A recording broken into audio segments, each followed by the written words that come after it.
स्त्री के जीवन की मार्मिक कहानी। सुंदर गांव। एक बड़ा सा आलीशान पुराना घर था।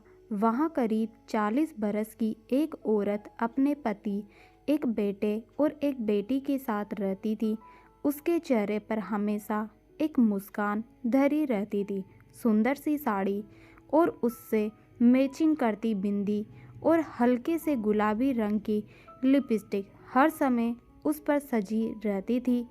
अपनी उम्र की गहरी होती लकीरों को फाउंडेशन की परत से छुपाने की कोशिश करती वह एक चलती फिरती सुंदर तस्वीर ही लगती थी। घर के एक छोटे से बगीचे में हरे भरे सुंदर फूलों के पौधे करीने से गमलों में लगे थे। मेन दरवाजे से अंदर घुसते ही भगवान जी की एक सुंदर बड़ी सी मूर्ति स्थापित थी और मोगरा अगरबत्ती की खुशबू का झोंका यकायक सांसों को महकाने लगता। एक कोने की तिकोनी मेज पर ताजे अखबार और पत्रिकाएं थी। दूसरी ओर शेल्फ पर रखी हुई आधुनिक फ्रेमों में जड़ी कुछ तस्वीरें बड़े ही सलीके से रखी थी। उस बड़े से हॉल में से एक दरवाज़ा किचन की ओर खुलता था, जहाँ सलीके से रखे बर्तन और वहाँ की साफ सफाई उस औरत की सुघड़ता को दिखला रहे थे। सामने वाली दीवार पर एक बड़ी सी पेंसिल स्केच वाली एक ड्राइंग फ्रेम में लगी बड़ी प्यारी लग रही थी और उसके कोने में उस औरत का नाम लिखा था। अपने हाथ में एक कपड़ा लिए वह डाइनिंग टेबल पर रखी प्लेटों को पोंछ कर सजा रही थी।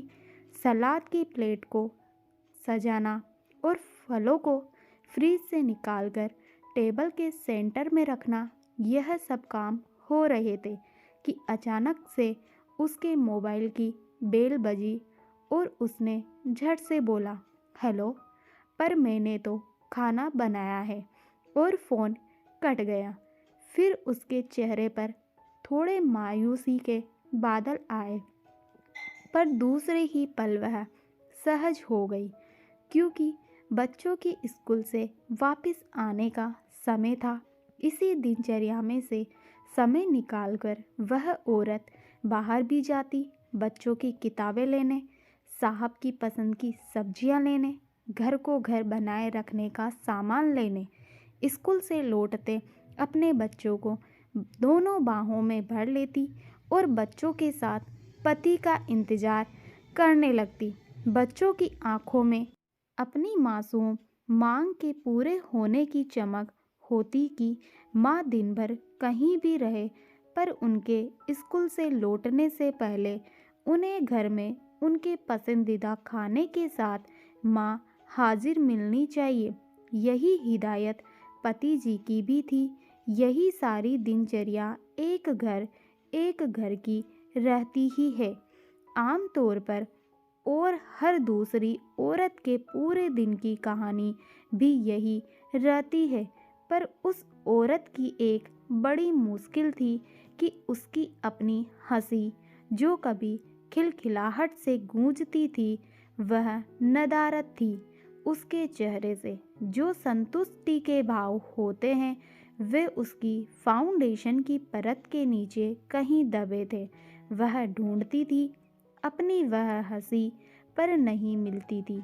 वह उसे अपने पास बच्चे, जो अब बच्चे नहीं रहे थे, हंसकर पूछते, क्या खो गया है मैम, हम मदद करें? नहीं, मैं खुद ढूंढ लूँगी। वह अपनी झेप मिटाती हुई कहती, यहाँ इस कमरे में तो नहीं है ना। बच्चे शायद उसका मजाक उड़ाते, फिर अपनी पढ़ाई में व्यस्त हो जाते और माँ को भूल जाते। पर जब किसी चीज़ की ज़रूरत होती या भूख लगती तो माँ की याद आती। बेटी जो अब यौवन की दहलीज पर खड़ी थी, पूछती, हे मम्मी, जस्ट चिल। तब लगता कि आज की यह पीढ़ी कितनी सहजता से बातों को कह लेती है, और एक हम है कि अपने इमोशनल मन के चक्रव्यूह में ही फंसे रह जाते हैं। ऐसे ही चक्रव्यूह में फंसी वह औरत जो एक सहज हंसी नहीं हंस पाती थी। उसे लगता था कि वह एक मुखौटा ओढ़े रहती है हर पल। अपनी बहन से बात करते हुए अपनी सबसे प्यारी सहेली से भी वह अब वैसी सहजता महसूस नहीं करती थी। मन खुल नहीं पाता था उसका। कुछ था जो उसे खुश होने से रोकता था। शाम हुई और बच्चे घर से बाहर खेलने निकल गए तो वह चुपचाप अपने कमरे में गई, साड़ी उतारी और अपने ब्लाउज की दाहिनी बाजू को जरा सा खिसकाया और सामने की टेबल पर रखी बेटनोवेट की स्किन क्रीम को दाहिने कंधे पर दिख रहे गहरे लाल रंग के बड़े से निशान पर मला और वापस ब्लाउज को ठीक से पहनकर दोबारा साड़ी ओढ़ ली। फिर से थोड़ा फाउंडेशन लगाया और पलकों के कोने पर जो नमी आ गई थी उसे पोंछा और आँखों को अच्छा दिखाने के लिए काजल का एक स्ट्रोक लगा लिया। फिर से वही गुलाबी रंग की लिपस्टिक लगाई और अपने होठों पर एक मुस्कान को भी सजा लिया। तो क्या यह एक घाव था जो उसे हंसने से खिलखिलाने से रोकता था? शादी के 18 सालों में जाने कितने ऐसे घावों को वह छुपा छुपा कर रखती रही है।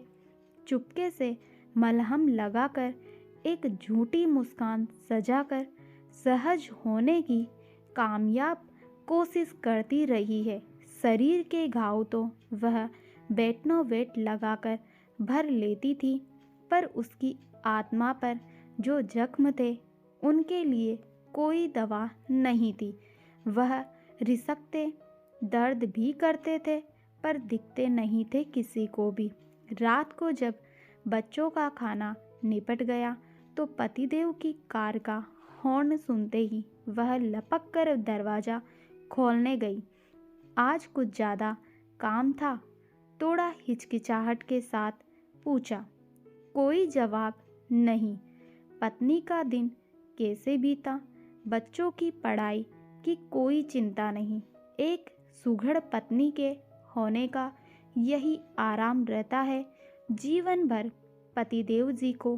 खैर, फिर से रात का वह पल आया जब पतिदेव का हाथ उस औरत के शरीर पर चलना शुरू हो गया।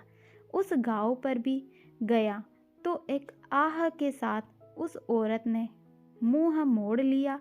वह घाव अभी 2 दिन पहले का ही तो था। थोड़ी देर में फिर वही खींचातानी। वह औरत अपनी दबी सी आवाज़ में सिसक रही थी, पर पतिदेव को इस बात से कोई फर्क नहीं पड़ता। यह खींचातानी ज़्यादा देर नहीं चल पाई क्योंकि बिल्कुल साथ वाला कमरा बच्चों का था।